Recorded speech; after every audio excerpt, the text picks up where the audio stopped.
na walimu 4 wa shule za sekondari. Watumishi hao wote wamesharipoti na wameendelea na taratibu.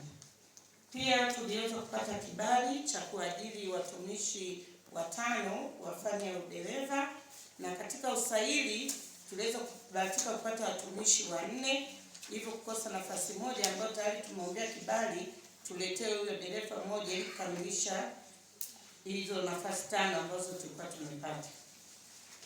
Katika kuhama na kuhamia, tuna jumla ya watumishi 9 walihamia katika halmashauri yetu na 14 walihama kutoka halmashauri yetu. Na vile vile tumepata mkuu wa idara, kama tunavyokumbuka kwamba mkaguzi wa ndani, mkuu wa idara mkaguzi wa ndani alistaafu na sasa amehamia mtumishi mpya, mkuu wa mkaguzi wa ndani Isaya huko simama.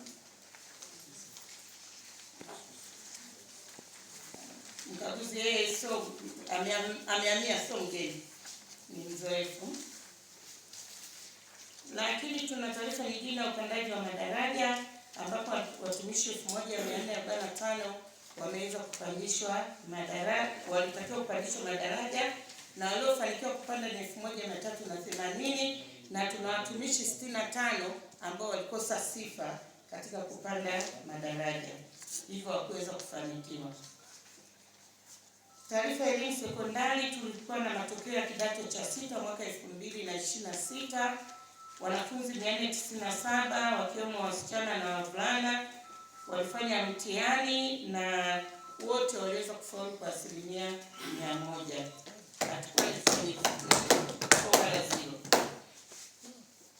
Mapokezi ya mwenge, tulipokea mwenge tarehe 14 mwezi wa 7 kutoka halmashauri ya wilaya ya Kiteto na tulikimbiza katika maeneo mbalimbali tarafa Bashnet kule Goroa, na miradi 7 yote ilipita, na vile vile tuliweza kukabidhi tarehe 15 halmashauri ya mji wa Babati.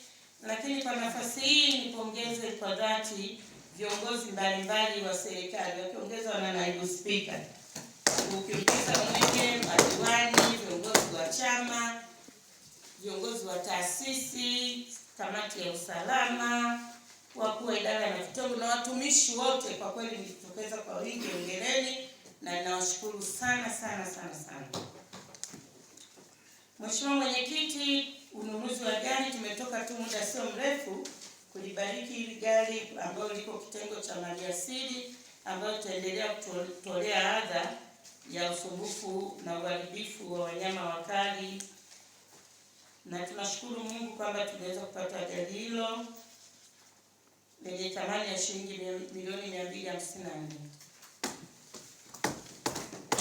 Ugawaji wa pikipiki kupitia mapato, hili gari limenunuliwa kwa mapato ya ndani, na vivyo kwenye mapato ya ndani tumeweza kununua pikipiki 15 kwa ajili ya maafisa maendeleo ya jamii ili waweze kufanya shughuli zao kwa urahisi vizuri, waweze kuzungukia maeneo yote ya kata ambazo wamepangiwa. Mapokezi ya fedha za miradi kwa robo ya 4, tumepokea jumla ya shilingi bilioni 1 na milioni 52.4.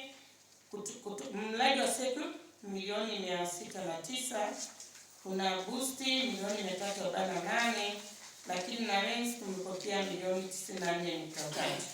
Miradi ni kama maeneo yalizokwenda hizo fedha ni kama inavyoonekana kwenye jedwali hapo.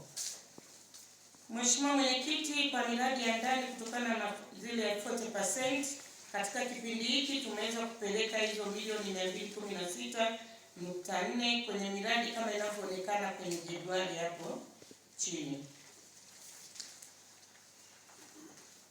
Vile vile Mheshimiwa Mwenyekiti, tulibahatika kupata gari la wagonjwa ambulance, ambayo ambulance hii imepelekwa kituo cha afya Didas, na wananchi walifurahia sana kupata ambulance hii ambayo ilikabidhiwa na Mheshimiwa Naibu Spika kule Didas.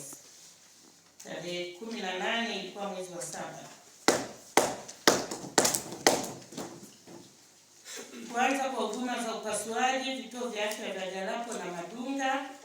Mheshimiwa Mwenyekiti, tumeanza huduma za upasuaji kwenye kituo cha afya Madunga na tayari operation 3 zimeweza kufanyika, lakini na pale Galapo kile kituo kiliboreshwa na huduma za upasuaji zimeendelea mpaka sasa.